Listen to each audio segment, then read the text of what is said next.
You ever have your phone disconnect from your Bluetooth in your car? I can't stand it when that happens. Like, why does this happen? Does it never happen to you? No. It's happened to you. It's happened to me. I mean, you're driving, you're talking, it's going good, you're having fun, you're laughing with your friends. All of a sudden, just gone. The Bluetooth's gone. Now they're in the phone, and you can kind of hear them like a little like. Remember? Like from the ear. Yeah. Have you ever watched Honey, I Shrunk the Kids? Of course. Yes. It's like a little like mouse in the house, and they're talking to you, but it's like they were just in surround stereo Sonos around your whole car, and now they're gone. Why? Do you ever talk on your phone like an old phone? Like I always use speaker or Bluetooth. Yesterday I put my phone to my ear. I thought, wow, this is an old friend. I had my phone to my ear, and it was a great throwback. Like, it's so rare you think about it when you do it. Oh my gosh, because it's all speaker. Mm-hmm. I asked my son, hey, show me what it looks like to use a phone. And like, we use the hand, up to the ear, and he puts it up to his mouth. Isn't that unbelievable? So think about that. That's crazy. Yeah, but I can't get, so I love a good Apple CarPlay. I just think that's, why do I feel like that's one of the greatest luxuries? There's really my map right there. Yes. There's my Spotify. And when you get in, it like routes you automatically to where you go every day. Scary. I love it. It knows our patterns. Asked. I'm not asking any questions. I didn't tell you where I was going. I didn't ask for directions. It knows. I love it. Bizarre. So that, you're in your car and you got your call log and a text from wifey boo. That's a kid. That's not my, Okay. Mine says Julia. But your texts are popping up on the screen and you could talk to Siri. Siri, when was the last time the Washington Huskies won the national championship or whatever? All of a sudden, gone. It's gonna leave you all of a sudden. I'm about to sing it too. It's gonna drop all of a sudden. It's unbelievable. You know what's almost taking it one step further is when you're like in a rental car and you try to connect and then you start driving and they say, this car can't be connected while driving. While driving so you're is telling an me issue. I have to pull over. Now, let me just say this. There's no panic. Like when it says that in your GMC Suburban and you hit park at the red light and you're trying to get there that pin and you're trying to connect and you're like, I hope it stays red. And then it goes green. You're like, oh, buddy. And if you have to drive and you didn't do it fast enough, you're like, oh, this next red light. That's a real panic. That's so true, because then you're driving and you're like holding your phone on the steering wheel. Like it's just dangerous. Like let me connect. And then it's always interesting because it's like 9314 is the code to pair. Do you want to pair? Yes, I'm going to pair. It's like just pair. Just pair. Just do it. Yeah, who would have thought that pairing would be a huge part of our future? When I was growing up, nobody warned me the rest of your life you're going to work hard to connect to the one that I connect to the most. I got to be honest. I connect to this speaker in the green room. Oh yeah. It's called. Let me just tell you the name of this one. It's called the Boom 3. What a name! Now the Boom 3 and I have had some sessions. We've gone to the glory. We've gotten in the cloud. We've gotten swept up. I've gotten in the river and with that Boom 3 so many times.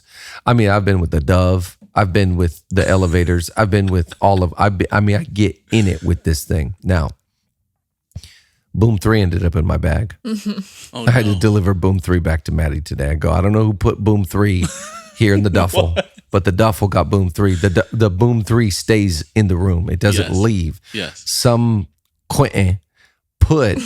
I have terrible news. Oh no. I think it was Gigi. Oh goodness. Well, her tomatoes. That's it. I'm moving to San Antonio. I was in San Antonio last week. It's 107 degrees. Oh. You walk outside, you feel like you are in the oven. Mm-mm. I'm in the oven. Well, so now I'm in the oven. So what do I do now? Well, gosh dang it, I'm just going to pair with the GMC. That's all I'm going to do. Yeah. I'm getting on the Bluetooth and I'm starting this podcast. Let's go.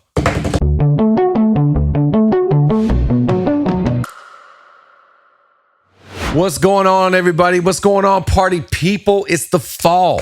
We are here. Let's it is go. football season. Football season starts this Saturday for college football. NFL, very important, but not as important as college football. College game day, college football this Saturday. We're in for a treat. Who do the Huskies play? Thanks for asking. Weber State. 8 p.m. It's going to be a whole thing. It's a situation where the last game of the whole day. So just, watch the little, Ohio State, Michigan, there's Clemson, Alabama, Oregon.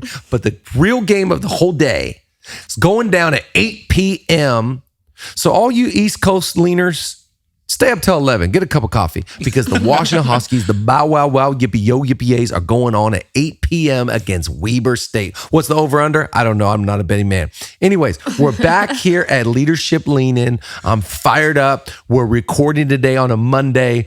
I don't know how this podcast is going to go because it's a Monday. And I have one value on Mondays, and that is to overreact. It's Overreaction Monday.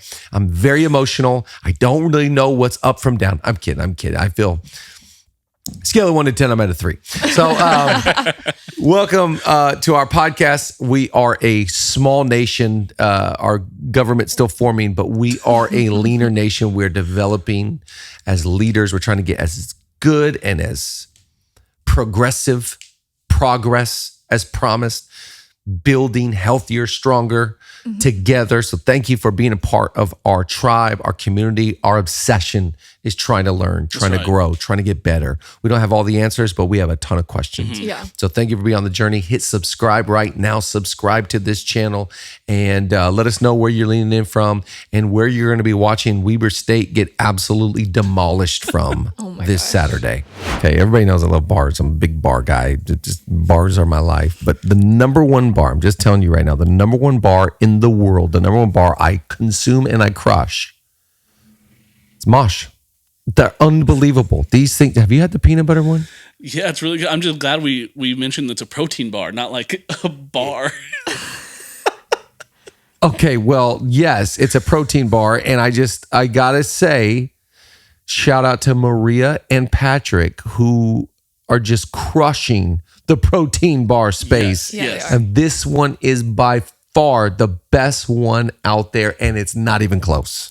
Yeah, personally, I don't even count it in the protein bar space because the taste is so good. It's crazy. It's crazy. Like you're cheating. Yeah, it's out of here. The chocolate chip one is so bomb. Yeah. Absolutely. Okay, Maddie, you have a deal for our leaners, and I don't want to mess it up, so I'm just going to toss it to you. Perfect. And I don't want to mess it up either, so I'm going to read it to you verbatim. This is straight from the Mosh team. If you want to find ways to give back to others and fuel your body and your brain, Mosh bars are the perfect choice for you. Head to moshlife.com/LLI to save 20% off, plus free shipping on either the Best Sellers Trial Pack or the new Plant-Based Trial Pack. That's 20% off, plus free shipping on either of the Best Sellers or the Plant-Based Trial Pack. So that's Moshlife, MOSHLIFE.com/LLI. We're jumping right in. Today. I like the title of today's pod. Talking about A+ leaders. Ooh. A+, and it's only fitting because school's back in. Yeah, it is. And Teacher Maddie's here. I was about to say I love an A+. Teacher Maddie. Teacher Maddie, how many A+ did you give? This is a rare grade. It was one thing to get the A, but the plus. Yeah, not often. It's a rare. Not often. Is A+ 98 and 100, 98 to 100? What is an A+? Well, I just think if you get an A, you've done sufficient. Well. The plus is for extra. Oh, over and above. Yes. Which is why I want to talk about it today. I'm going to give you a good 102. Ooh, whoa. 102. Never seen that. I've never seen that unless it's on my speedometer like that guy. It's so stupid. So good. That's so it's good. giving back hat energy. It's Monday, you guys. I don't feel like myself. But I want to talk about A+ leaders, and I love this. Again, we're talking about the Global Leadership Summit last podcast, and I heard someone talk about what Pastor Craig was talking about at the Global Leadership Summit, and he said in leadership, there's only two numbers. He's talking about the dynamic that, a 6 will never, a 9 will never follow a 6. A 10 will never follow a 7. He said in leadership, there's only two numbers. There's 10s and everybody else. Wow. And I thought, wow, that is the truth. There's A+ leaders and there's everybody else. And I want to just encourage us to try and rise to the top. Yeah. We don't want to just be leaders. We want to be the best of the best. Right. Yeah. We want to be, what is the enemy of great? Good. Don't settle for the middle. Don't settle for the medium. Go for 10. Go for A+. Go for the best. What I lead, what I'm a part of, whether I'm writing a book, I'm putting out a podcast, unless it's a Monday, I'm trying my best to put in A+ effort. That's right. That to me is our goal. Our goal is not to feel inferior, like I can never. No, I hope that there's a confidence about you, like I'm going to become an A+ leader. So I'm going to give you a few A's today. Here's what A+ leaders do. Number one is they agree. I just like this idea that they're easy to agree with. They're not argumentative. They're not difficult. They're not in their feelings. They're not hard to relate with. One of my favorite scriptures from Amos 3, it says, how can two walk or work together unless they agree? Wow. So how can anybody work with you unless you're agreeable? I think there has to be a certain level. It's like, when the waiter comes to your table and starts talking to you about the menu, what's he trying to do? Get your head to nod, to be in agreement. Yeah. To, hey, here's our specials and here's what's on the menu tonight. And it's good to see you guys, and just getting that agreement. And I think as a leader, be agreeable. Yeah. Don't be so hard. Don't be so difficult. Don't be so unorthodox that it's like, dude, they're hard to they're hard to work with, hard to be around. They always, if I say the sky is blue and beautiful, they go, well, it's gonna rain. Wait, what? Right. No, let's agree. Yeah. I think so much of being a leader is finding things to agree about rather than focusing on our differences and I'm not like them and I can't work with them and they're so different than me. Okay, great. But what can you agree about? Yeah. I love that about a leader when they're easy. To me, being agreeable is being easy to be around, easy to work with, easy to talk to. Yeah. I've got much to agree with. That's why to me, I have the value of reading I love on Apple. Do you guys have on your phone or your iPad the top stories of the day? You subscribe to this? On my laptop, yeah. I stay obsessed with this thing and the news in general, because if I talk to somebody about politics or about sports or about culture, pop culture, whatever it is, I want to find something to agree about. Yeah. This is a big value for me. So number one, agree. Number two, ask. Ask questions. Ask for help. Ask how people are doing.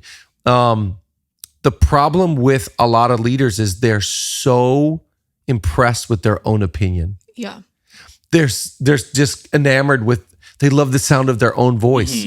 But I always think A+ leaders are asking, how are you doing? Yeah. How's your world?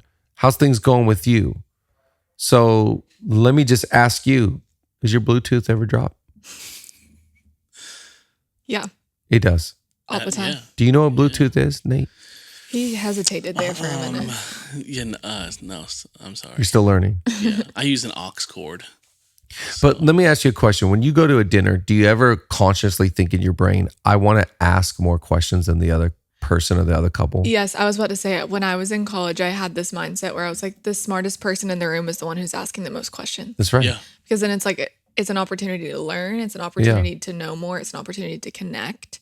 So it's like when you walk into a room, whatever room it is, whether it's people who are your peers or above you or people that are serving you in your organization, are you asking the questions? Yeah. The basic ones and the important ones. That's right. Yeah, I was going to say, I feel like curiosity is bad when it comes to personal details, but it's necessary to be an A+ leader. Curiosity about processes, curiosity. Yeah. It's like, if you've ever been around someone who you feel like is maybe a higher status in leadership or life, and they're asking you questions. Yeah. It only makes them feel larger than life. It only makes you feel more attracted to that type of leadership. Yeah, so true. I'll never forget one time, probably 7-8 years ago, I was preaching in Oklahoma City. And so I said to Pastor Craig, I'm in your town, hope you're well, blah, blah. And he said, can you have lunch tomorrow? And so I was like, let me clear my schedule. So long story short, I go to his office and he's got lunch there prepared, of course. He's the most prepared person ever. and we sit down to have lunch, and he has a list of questions that he's asking me. Wow. And I said, sir, stop right now. You stop that. I have all the questions for you. He had prepared. Wow. And it was for me, it was a snapshot into what an A+ leader is. Yeah. He with 100,000 people on a weekend, he with what he's built with, his life is just unbelievable, and is asking, I know nothing. I have a widow tribe of leaders that we are trying to run together on a leadership leaning, just a little twibey. And if we got a little nation, he got a continent. He's got a continent. He got a continent. Yeah. So that to me shows me, ask. That's so honoring. And it just so honoring. It's not a play of people skills to me as much as it's the curiosity thing. It's the I am so shocked by how little I know. I am so unimpressed with me. I have so much learning and growing. So I have to ask. I need to ask. The third one, I love this, is allow. Allow people to make mistakes around you. Allow people to grow. Allow people into proximity with you. I think you have to make allowances. And even as a parent, the older my kids get, the more I'm like, I've got to allow them to, if I try and control, we talked about control last episode. If I try and control them, I'm not allowing them to develop. Yeah.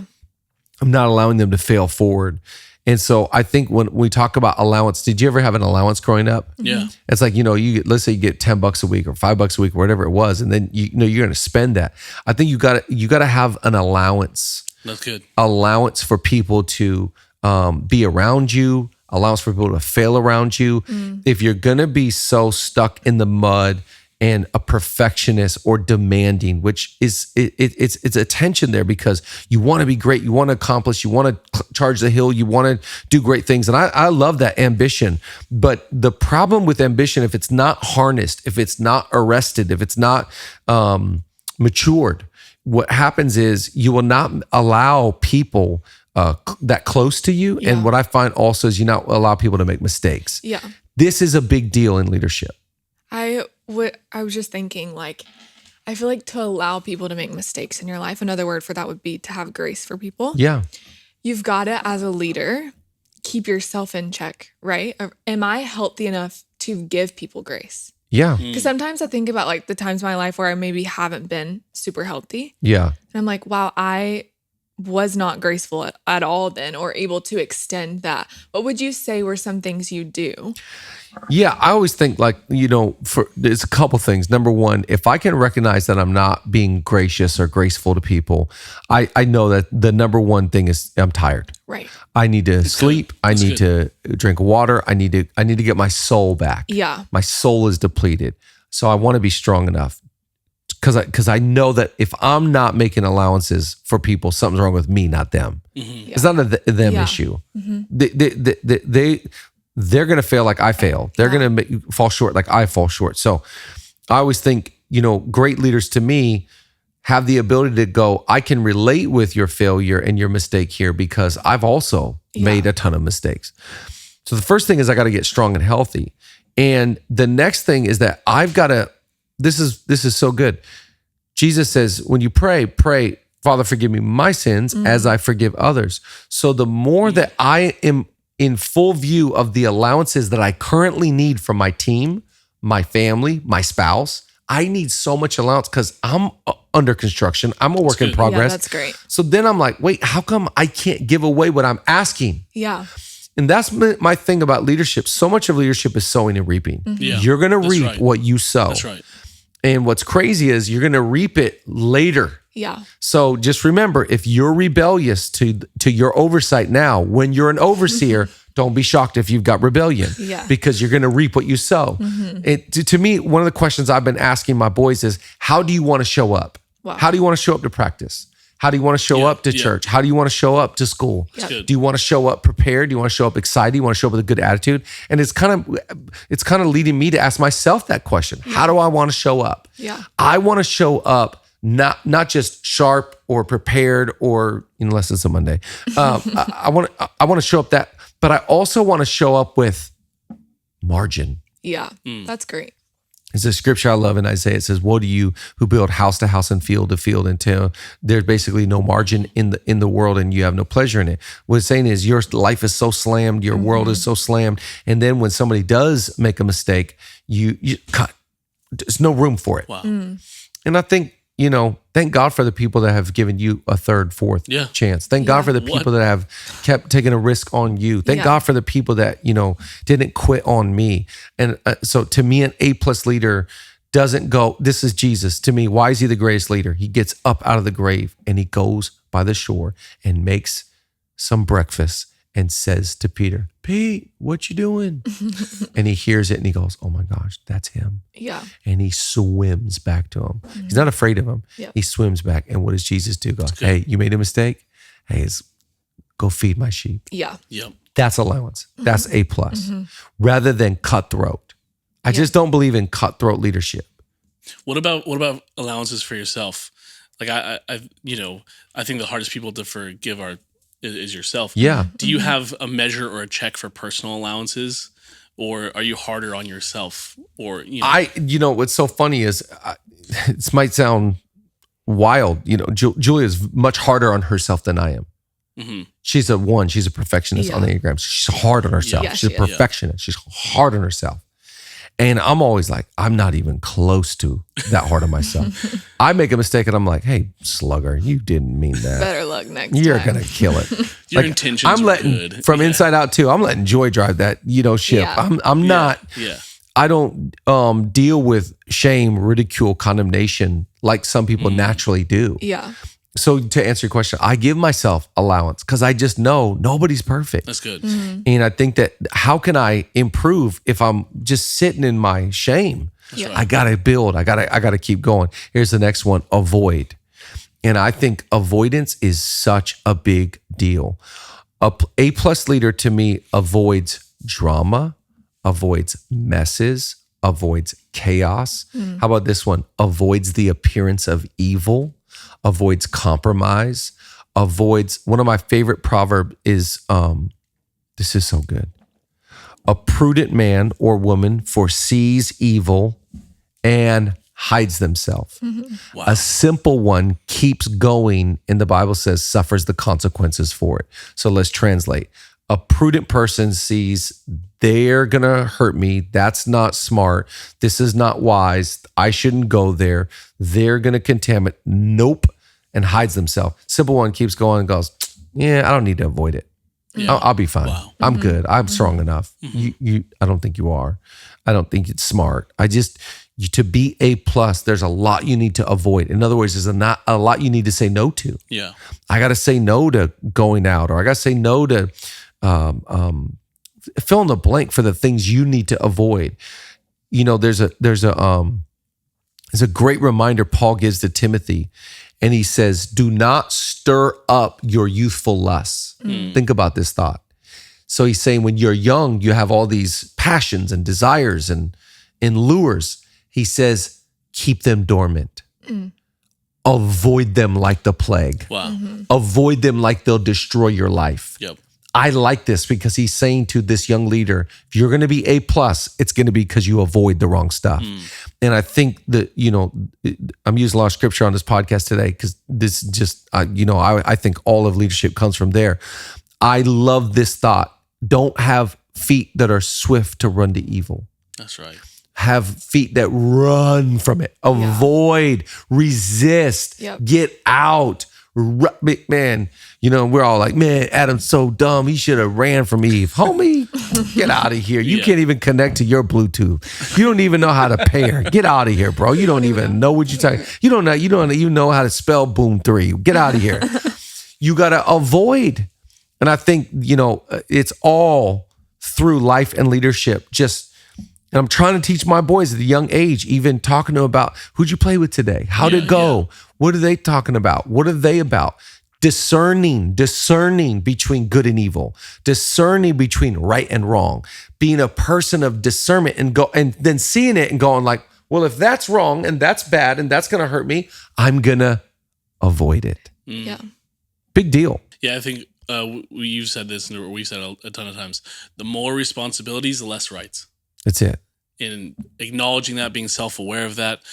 None of us are good enough, smart enough, strong enough to be in the middle of our temptations and resist them. That's it. We gotta avoid them at all costs. Yeah, he goes, no temptation has overcome you, but what is common to man, that God is faithful, who always allow, and it will never allow the temptation to become more than you can handle, and always provide a way of escape. What is this saying? It will never be too big, and there's always a way out.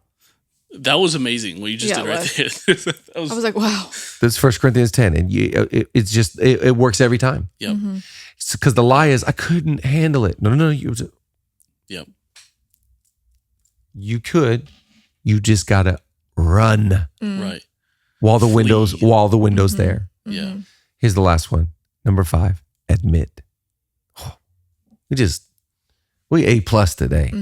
Remember A1 sauce? Of course. Oh, that's a good sauce. I love the older A1. I get, the farther away I get from A1 sauce. Oh, yeah, further. Yeah, but when I was young, we were in that thing. Georgia must have had some A1 sauce. A1 sauce and ketchup on everything. Oh. And buttermilk ranch. And then when I got older, Julia started to teach me, if you put A1 sauce on the steak, it's disrespectful to the person. I go, what? My whole childhood has been A1 sauce. So true. We're trying to be an A1 leader, A+ leader. Admit when you made the wrong call. Yeah. Admit when you messed up. Admit when you don't know the answer. Admit when you need help. Admit when you're in over your head. Admit when you're frustrated. Just admit. Yeah. I think that the problem with a lot of leaders is we want to have the appearance like we have it all together. And that we do know all the answers. Yeah. And that's why I always think that it's so funny, like the Q&As, questions and answers. And someone years ago said, we're not going to do Q&As, we're going to do Q&Rs. Because I have a response, but I don't know if it's the answer. Yeah. Great. And I just like that, because I think we've got to admit, like, I'm listening to the podcast too. I'm reading the books too. I'm trying to figure it out. And I got to admit, like, I might appear to you like I know what's going on, but I really don't know what's going on. Yeah. And I don't know how to be a great father. I'm in process. I don't know how to be a great husband. I gotta admit that. And I think there's so much strength in that. There's so much power in that. There's so much attraction to that. That's what makes you great, is you admit, I need my team. I need people. I need help. I need community. I need friendships. I need mentors. I need life. That just helps you. Yeah. The opposite of that is going like, I don't need anybody. Yeah. Yeah. I'll figure it out on my own. And it's like, okay, well, how's that working out for you? Because you're driving down the street and you don't have any Spotify playing and you can't call nobody. And you got this little Honey, I Shrunk the Kids little speaker box, and your phone's broken and your wife's trying to tell you to go get some eggs, but you can't hear her. Like, I just start making stuff up. It's like, It's a scary place to be, to feel like you can't admit something. It really is. It's a dangerous place to be. Really to feel is. like I have no one to turn to and confide in. Because before we're leaders, we're people. That's it. Yeah. We need people. Yeah. You need people in your corner. Yep. You need connection. Yeah. And at the base of that, even further, you need someone that you can confide in. That's right. Which is what an admission is. I'm confiding in you that I need you. That's I'm right. confiding in you that I need wisdom. I'm confiding in you that I can't do this on my own. I need you to help me build this. That's right. And so not only is the opposite of it, oh, I don't need anyone. Also, I'm scared to ask anyone. Yep. Yeah. That's a dangerous place. That's right. I think the lie is that the consequence of admittance is worse than the consequence of hiding. Yes, 100%. And that's the lie. You will always have more freedom, more joy, more levity, more strength in your leadership, in your relationships, if it's out in the open. What's 100%. dark becomes light. Then you can actually move forward. You can. I think the older I get as well, the more I realize things have more than one answer. 100%. And so I remember we sat down with an intern a long time, years and years ago, and we said, was that a poor, good, better, or best decision? Yeah. And she said, well, it was a poor decision for this, and it was a best decision for this. And it was the first time I was like, there's more perspectives than a black and white answer. That's right. I love That's right. that. And she was absolutely right. It was the best decision for her work. It was a poor decision for her internship, but nothing is in a vacuum. Yeah. Right. It's also when the admission of something, it's like you're not only just getting the freedom of the admittance, and like when you are like, hey, I need help with this, it's also now you've opened your world to just an abundance of wisdom. Yeah, perspective, that's it. Insight. But you can't get that until humility comes. Yes. And humility is to me the admittance of going like, I need you, I need help, I need people around me, I need, fill in the blank. Yep. And I think that there's just such a lie of pride that says, don't show them you're weak. Right. Mm-hmm. Make sure they know you're a superhero. Mm-hmm. And all the while, everybody around you is like, you're just like me. You, right. What are you trying to admit? What are you trying to prove? Just admit. Yeah. I think these things are so important because I do think that you could become, I love what he said, there's 10s and everything else. So the question is, do you want to be a 10? If you want to be a 10, if you want to be A+, there's a lot of asking, a lot of admitting. There's a lot of growth. There's a lot of potential, but we got to apply these things to get best. Your potential is off the charts. Let's just be honest about you. You're amazing. You're incredible.